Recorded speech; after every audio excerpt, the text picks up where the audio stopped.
Okay, just real quick, I want to walk through some of the work of translation and what you ought to be doing, what your translation efforts might look like.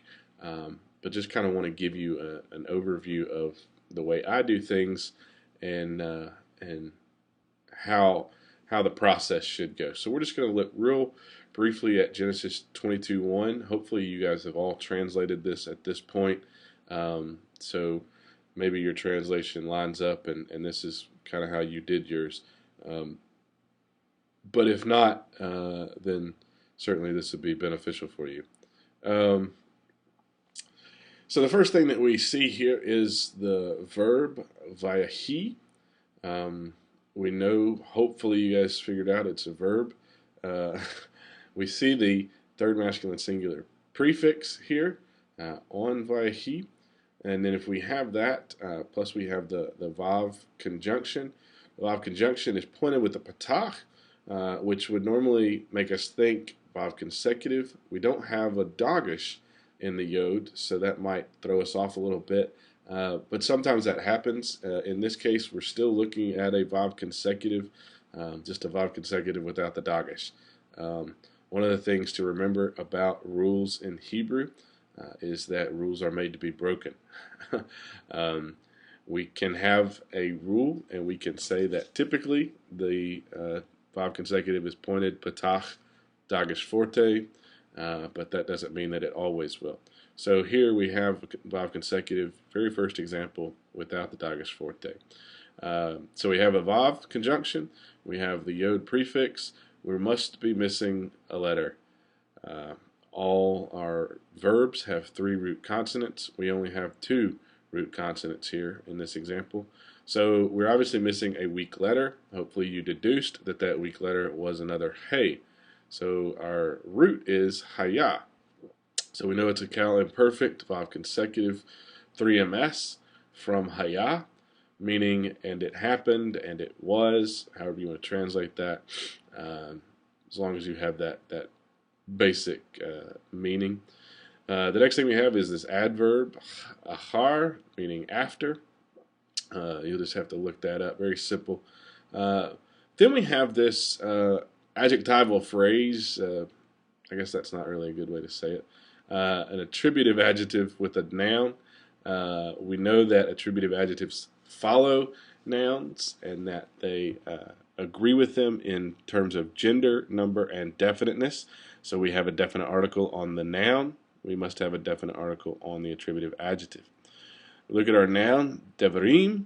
Uh, Hopefully you guys recognize this as the masculine plural form with the hirik yod and the mem, different from the dual form, which would be a patak, yod, hirik, mem, ayim. This is just im, which is our masculine plural ending. Definite article with the patak dagesh forte pointing. Know that this comes from the root davar, meaning word or thing or event. So the things, these events, plural. And the attributive adjective has the definite article. The definite article pointed differently here with a comet instead of a patah because of a little thing called compensatory lengthening, which I think we'll get into a little bit later. But just for the time being, know that the guttural aleph cannot take the dagesh, so it rejects the dagesh. So the patach, which is the short a sound, lengthens to the comets, which would be your more of a long a sound. So we have the attributive adjective with the definite article. Attributive adjective ele, meaning these. So the these would be a literal translation. So the things, these ones, we could just say these things or these events. And God, here we have the plural of majesty, also have the definite article, which occurs sometimes as a distinguishing mark, but obviously we wouldn't necessarily translate it the God, but simply God. So the masculine plural, which is the masculine, the plural of majesty, as your workbook called it. from Elohim. So, and God. And then we have our verb, nasa, which is a PL perfect 3MS. Hopefully you noticed your workbook pointed out to you the PL form when you got here. We see the dagesh here in the samach, so that ought to be an automatic cue in our mind to be looking for PL, and certainly that's what we have here, PL perfect 3MS. And interestingly about nasa, it only occurs in the PL, so this is in fact its lexical form. It has no occurrence in the Cal. Also want to highlight just real briefly the idea of word order. In Hebrew, unlike English, your basic word order is verb, subject, object, whereas in English we do subject, verb, object. Here we have subject, verb, object, which is different from the normal Hebrew pattern, so we ought to be cued into the fact that something different is going on. Typically it's for emphasis, and so I hope that you guys will just keep that in mind as we go on.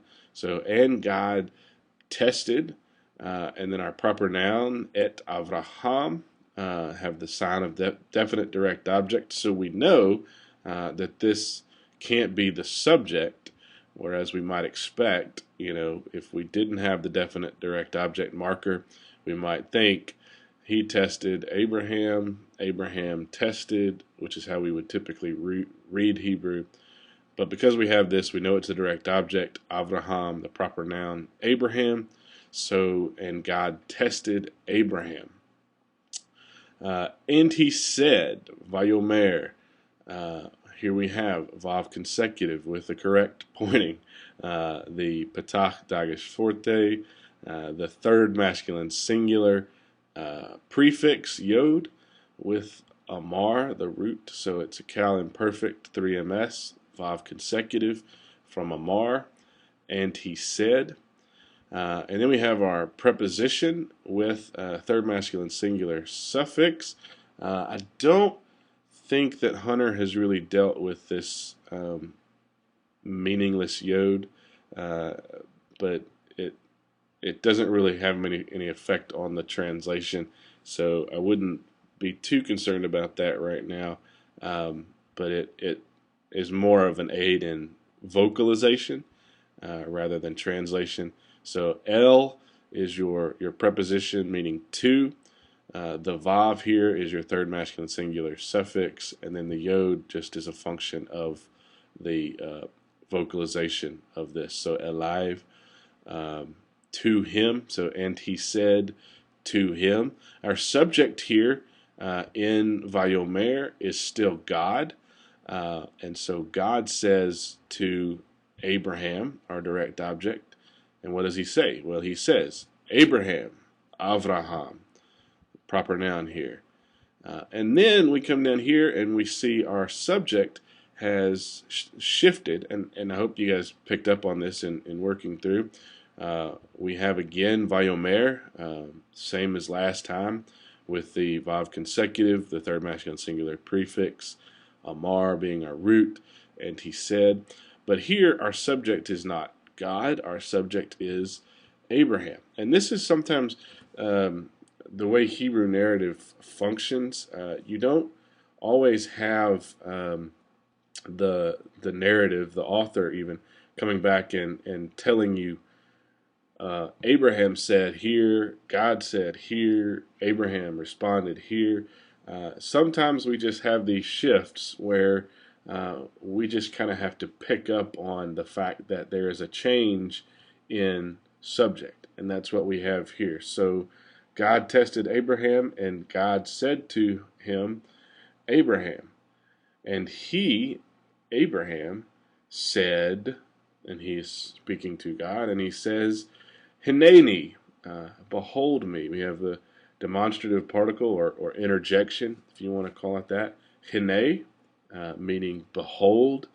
And then the first common singular suffix, the hirik yod, here we identify as the first common singular suffix. And actually, in this particular instance, we have the noon with it, the Nun Hirik Yod, which is just a extension of our first common singular suffix. We ought to know when we see this this Hirik Yod that is probably our first common singular suffix.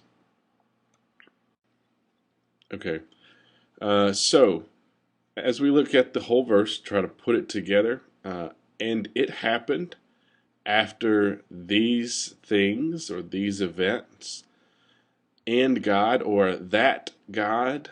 One of the things you'll find in Hebrew is that the simple conjunction vav is used regularly, and sometimes it needs more than just an and translation. Sometimes it can be but, that, now, any different number of things. But in this particular case, and it happened after these things that God tested Abraham, and he, God, said to him, Abraham, Abraham.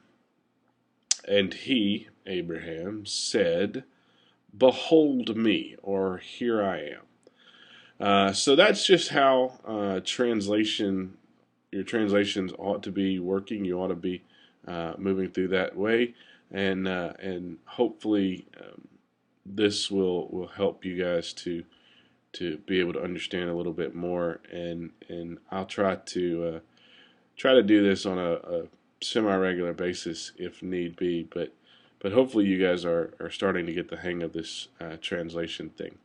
I did want to include one more thing before we go, and that is this construct and absolute ordeal. I noticed several of you, those of you who have turned in Progress Check 3, several of you had some real issues with the construct versus absolute thing, and construct chains in general. So let's just take just a minute and look at these. When we have a construct chain, the absolute is what controls whether the chain is definite or not.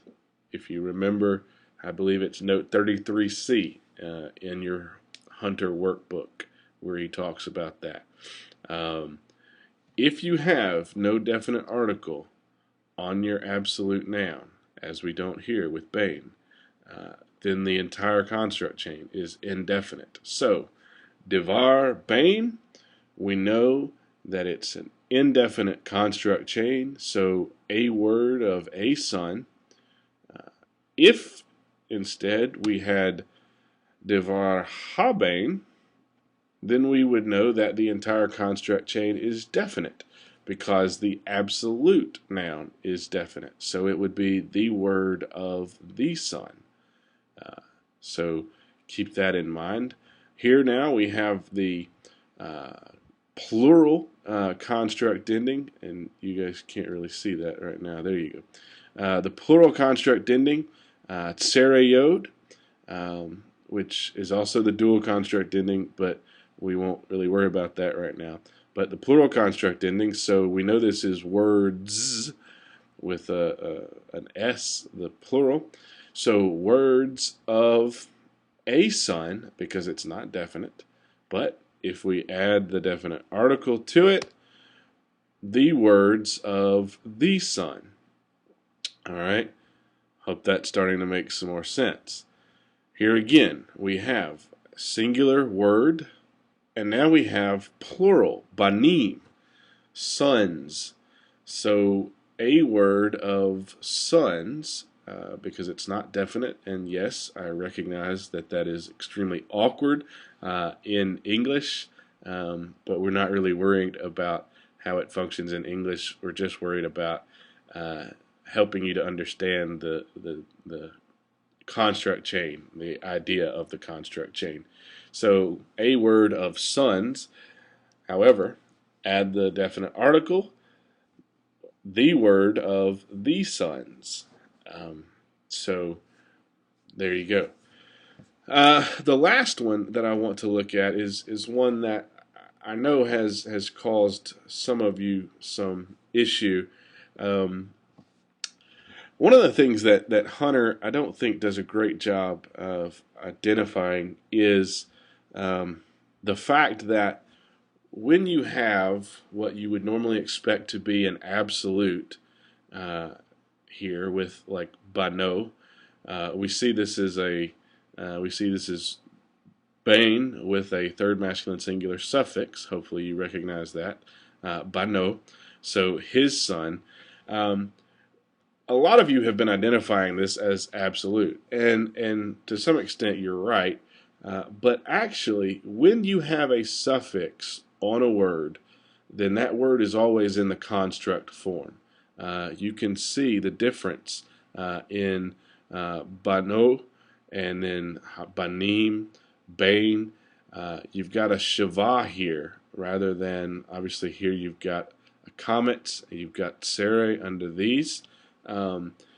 This is in the construct form because you have the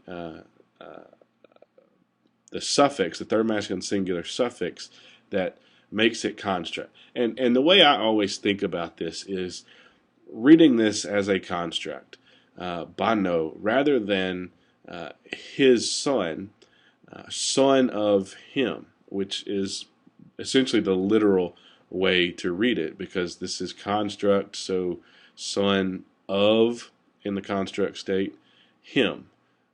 So his son is son of him. So we actually have two construct nouns and then the third masculine singular suffix, which I guess you could call absolute if you wanted to. So once again, the construct plural, words, and then son of him. One of the things we also know, when we have a suffix, that makes this word definite. Remember, a word is definite if it is a proper noun, has the article, or has a suffix. So because this has a suffix, we know that this is definite, which makes the entire construct chain definite. So the words of his son, or the words of the son of him, if you want to be literal about it. So I hope that kind of clears up some questions. It might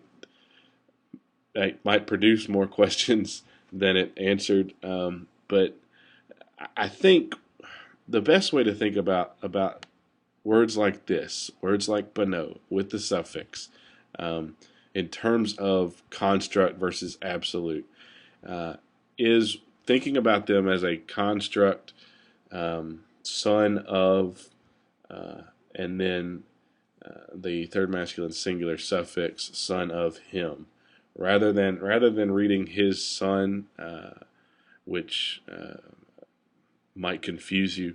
If you think of it in terms of son of him, then it might help you to realize that this is actually a construct form rather than an absolute.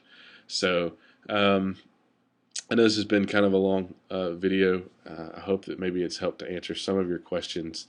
If you guys have any other questions, please feel free to contact me. Let me know. I'll be glad to help you out. Good luck this week in your studies. Wish you the best. Shalom.